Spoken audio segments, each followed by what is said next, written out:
Hello everyone! Alors si vous regardez cette vidéo, c'est que vous voulez faire la leçon numéro 6, donc last weekend, qui va parler du temps du prétérit, donc du passé en anglais, et donc autour des activités du week-end dernier, donc pour raconter ce qu'on a fait le week-end dernier. Alors donc les objectifs de cette leçon, ça va être le vocabulaire des activités, des loisirs, des choses que vous connaissez déjà normalement, et au niveau de la grammaire, on va se concentrer sur le prétérit simple, donc le temps du passé en anglais. Pour travailler à la maison, il suffit de regarder cette vidéo par étapes, c'est-à-dire qu'il faut faire des pauses quand je vous demande de faire des pauses et aller faire les exercices demandés sur le site internet que je vous ai présenté dans la vidéo d'explication que vous avez normalement regardé avant de regarder cette vidéo-là. Mais sinon, je vais vous expliquer là où se trouvent les exercices après. Je vous demande aussi d'écrire les leçons au fur et à mesure si vous voulez garder une trace écrite de votre travail et je pense que c'est important. Et enfin, je vous demande de suivre les consignes données dans la vidéo. Il n'y aura rien de compliqué si vous suivez simplement les consignes. Alors, on va commencer justement par faire une première pause dans cette vidéo et aller faire des exercices sur le passé, donc sur le prétérit.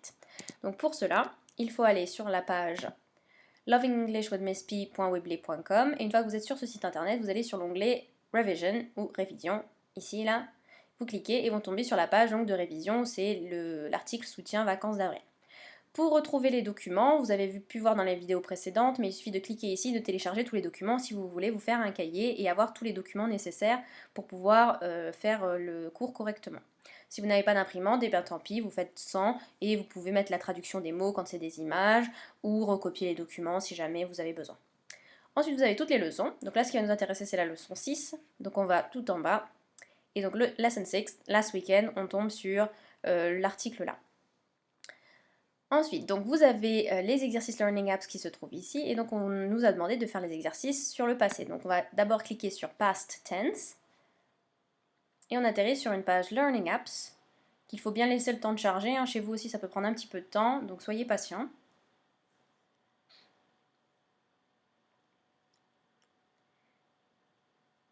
Donc, vous avez une vidéo qui vous explique le prétérit, donc le passé en anglais. Donc vous regardez dans un premier temps cette vidéo, et quand vous avez fini de la regarder, donc pour la regarder, vous cliquez sur Play, ça je pense que tout le monde le sait, et une fois que vous avez regardé la vidéo en entier, vous pouvez passer aux questions en cliquant sur la flèche en bas à droite, ici, là, dans le rond bleu. Donc vous cliquez sur la flèche, vous voyez que la vidéo elle se met en haut ici, et donc vous répondez aux questions. Il y a 9 questions. Si vous avez un doute et que vous voulez revenir à la vidéo, il suffit de recliquer sur la vidéo et de revenir comme ça au quiz. Donc, le prétérit est le nom du... Voilà, donc ça c'est la première question, elle est facile, d'accord, je vais faire avec vous. Donc si vous mettez la mauvaise réponse, c'est-à-dire le présent, d'accord, vous checkez ici la réponse pour passer. Vous voyez que c'est pas la bonne réponse parce que vous avez le petit smiley qui pleure, donc vous changez la réponse. Le prétérit, c'est bien sûr le temps du passé en anglais.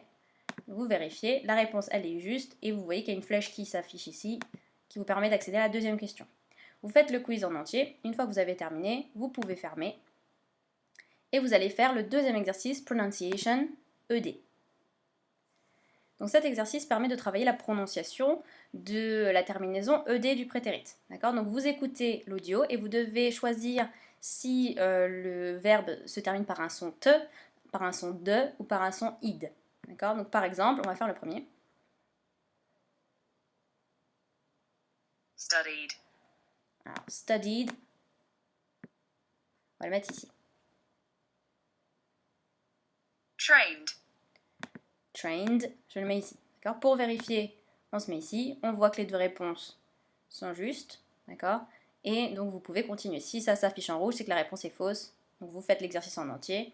Une fois que vous avez terminé, vous pouvez continuer donc votre vidéo et regarder la leçon.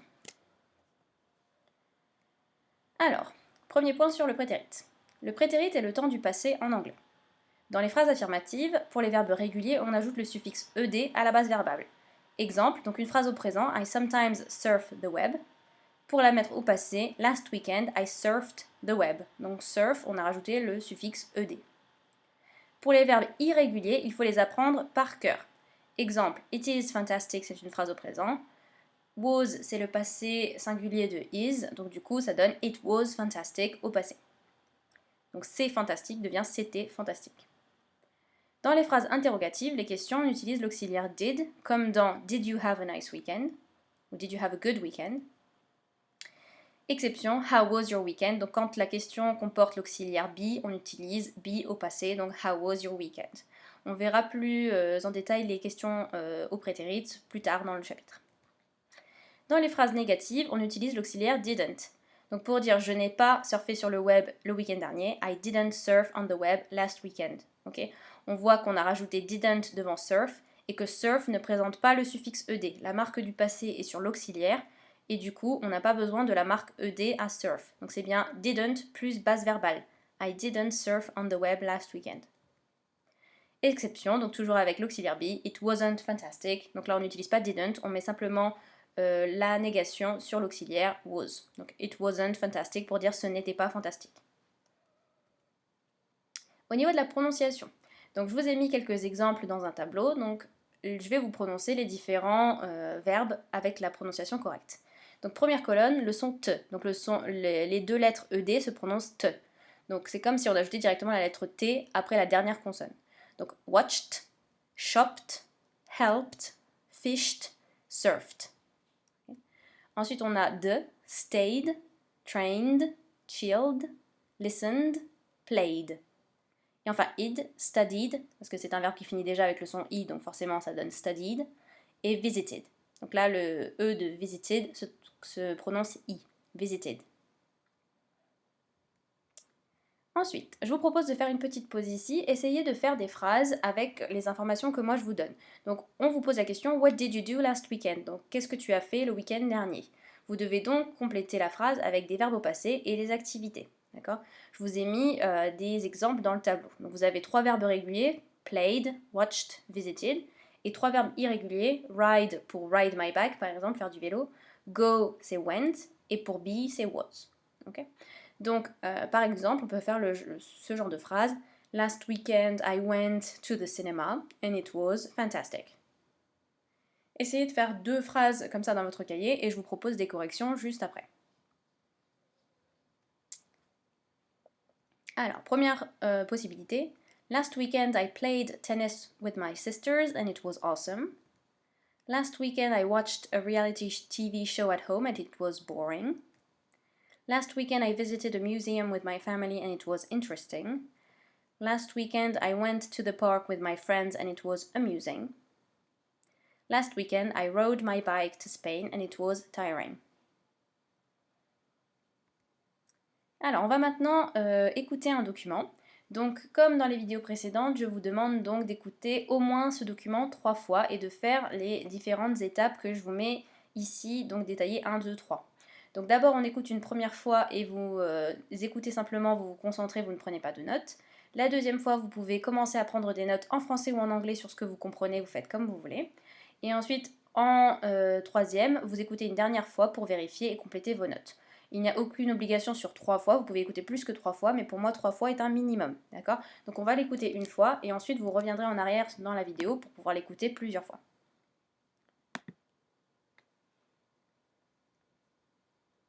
Book 2, Lesson 4, Preparation Time.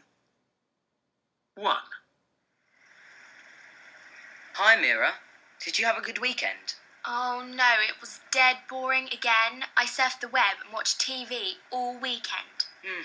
Poor you. 2. Hi Sandra, did you have a good weekend? Yeah, it was fantastic. Really great. I had a great time. Good for you. What did you do? Well, on Saturday we went to this new club, The Lion, and there was this incredible DJ. 3. Hey Tim, how are you? Did you have a good weekend? Yeah, it was amazing. I had a great time. Oh, really? Well, what did you get up to then?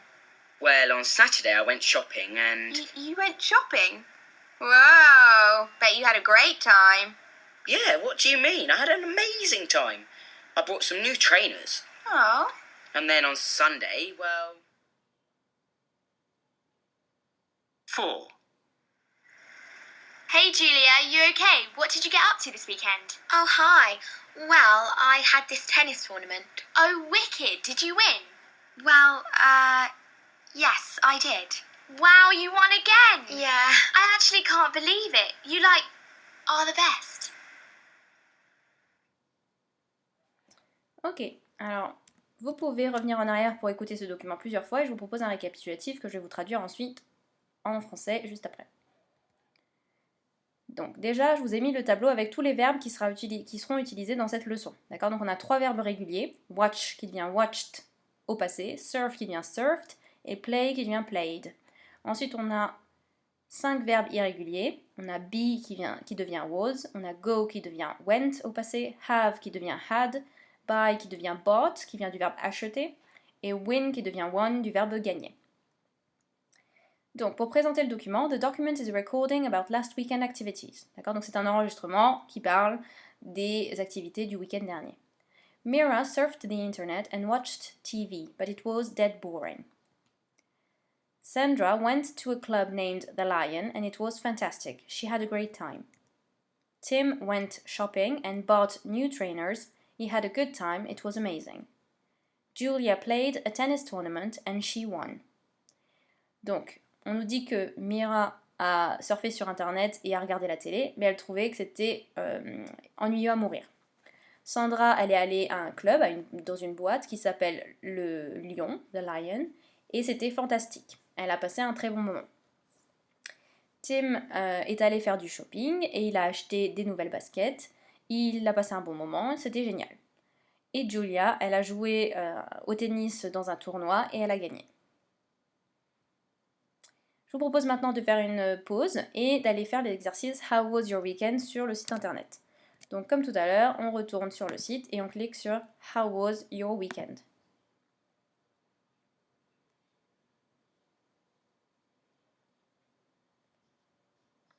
Donc on a 2 exercices, matching et listening.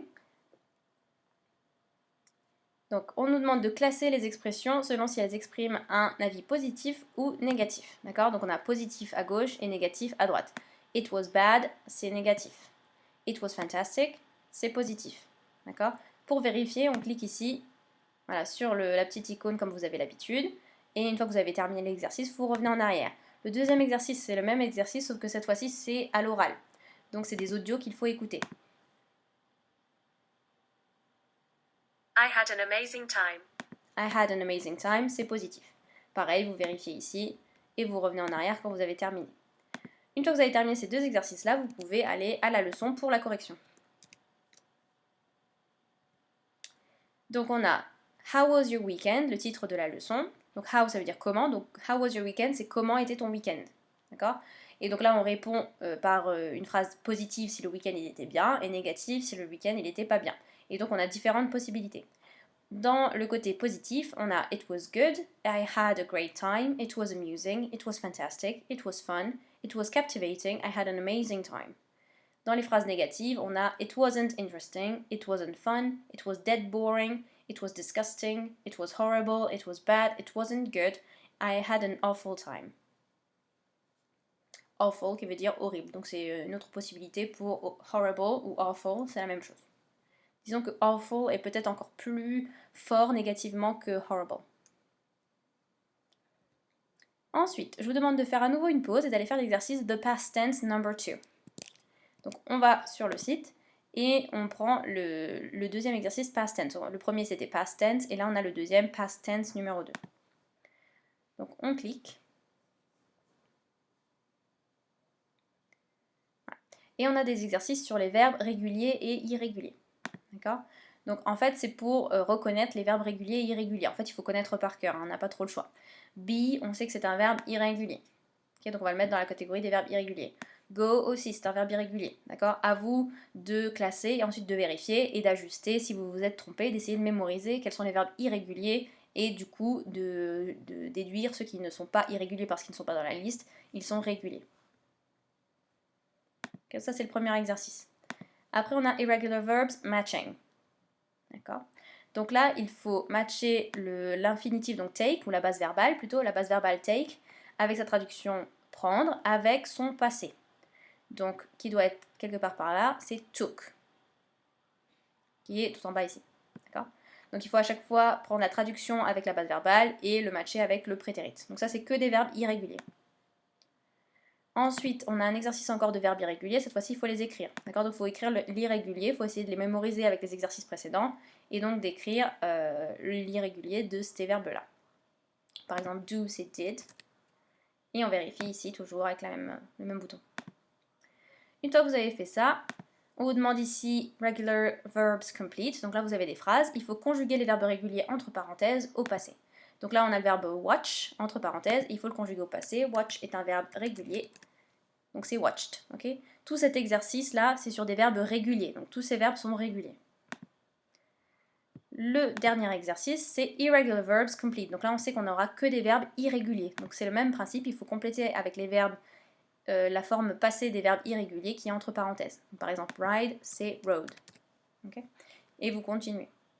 Une fois que vous avez fait tous ces exercices-là, vous pouvez retourner à la leçon et continuer. Alors, je vous propose un document donc, qui est une chanson et je vais vous la lire maintenant. Saturday night, I went somewhere. Where did you go? Where did you go? I went to a party and I met someone. Who did you meet? Who did you meet? I met a witch and she did something. What did she do? What did she do? She took her wand and she said something. What did she say? What did she say? She said, I'm gonna turn you into a toad, and something happened. What happened? What happened? I woke up and it was Monday morning. Donc dans ce document, on a une sorte de dialogue, d'accord? Et c'est une chanson, donc en fait on a deux personnages qui chantent, un qui pose des questions et l'autre qui répond en racontant ce qu'il a fait le week-end dernier, le samedi soir plus particulièrement. Donc dans ce document, il faut chercher le vocabulaire en vert qui est à droite. D'accord? Donc tout ce vocabulaire est présent dans le document, il faut le chercher. Essayez de faire pause dans la vidéo et de retrouver tous ces éléments. Alors, je vous propose une présentation de ce document. The document is a song named The Witch and the Frog. There is one girl asking the questions and one boy giving the answers about last Saturday activities. Donc si vous aviez écouté le document original, vous auriez vu qu'il y avait un garçon qui racontait des événements et la fille qui pose les questions. D'accord? Et donc la chanson s'appelle The Witch and the Frog. Pour le vocabulaire. Somewhere, c'est quelque part. Someone, quelqu'un. Something, quelque chose. Where, où. Who, qui. What, qu'est-ce que. Meet, rencontrer. Say, dire. Turn into, c'est transformer. Wake up, c'est se réveiller. Happen, c'est se passer. A witch, une sorcière. A wand, une baguette. A frog ou alors a toad, c'est une grenouille. Dans cette chanson, on n'a qu'un seul verbe régulier qui est utilisé, c'est le verbe happen, d'accord? Au passé, happened. Donc c'est le seul verbe régulier, on lui a rajouté ed. On a plusieurs verbes irréguliers par contre, on avait went qui vient du verbe go, met qui vient de meet, did qui vient de do, said qui vient de say, was qui vient de be, woke up qui vient de wake up et took qui vient de take. On Saturday night, the boy went to a party and he met a witch. She turned the boy into a toad with her wand, but he woke up Monday morning, so it was just a dream. Okay? Ce qui est raconté, c'est que le garçon, le samedi soir, il est allé à une fête où il a rencontré une sorcière. La sorcière l'a transformé en crapaud, en grenouille, avec sa baguette magique, mais il s'est réveillé le lundi matin, donc ce n'était qu'un rêve. Alors, on va regarder plus en détail les questions qui sont posées dans cette chanson, d'accord? Pour poser une question au passé, il faut un mot interrogatif, mais c'est pas obligatoire, donc c'est pour ça que j'ai mis entre parenthèses, parfois il y en a, parfois il n'y en a pas. Dans la question « Did you have a nice weekend ?», on n'a pas de mot interrogatif, d'accord? C'est une question fermée, donc on peut répondre par oui ou par non. Par contre, quand il y a un mot interrogatif, c'est une question ouverte, et donc ça veut dire qu'il y a plein de réponses possibles. Après le mot interrogatif, il faut l'auxiliaire « did ». Ensuite le sujet, et ensuite une base verbale, donc un verbe, et parfois des compléments. Donc, what did she say? Ça veut dire qu'est-ce qu'elle a dit.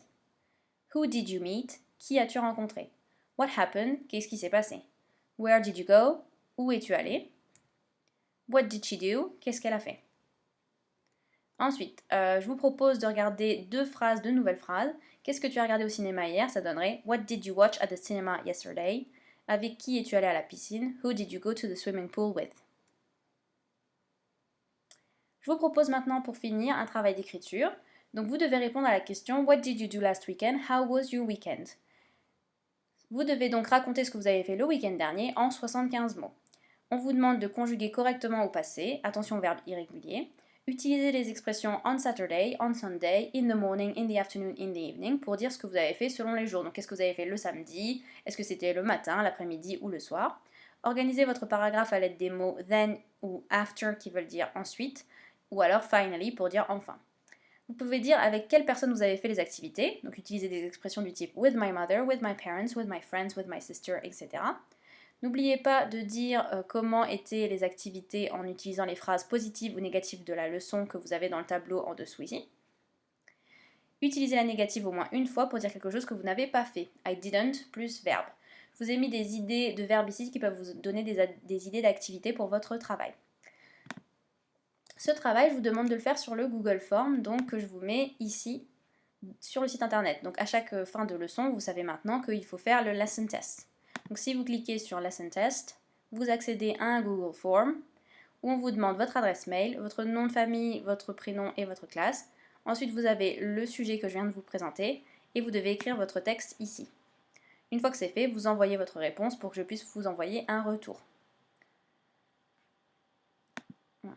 J'en profite pour vous dire que pour ce chapitre, il est très important de réviser ces verbes irréguliers. Donc je vous ai mis les 3 liens pour réviser tous les verbes irréguliers selon le niveau dont vous faites partie. D'accord? Donc pour les 5e, cliquez sur Irregular Verbs 5e, les 4e, 4e et Irregular Verbs 3e pour les 3e.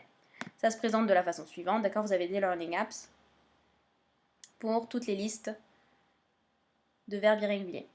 Okay? Donc vous pouvez toutes les faire, d'accord? Il faut tous les connaître d'ici la fin de l'année.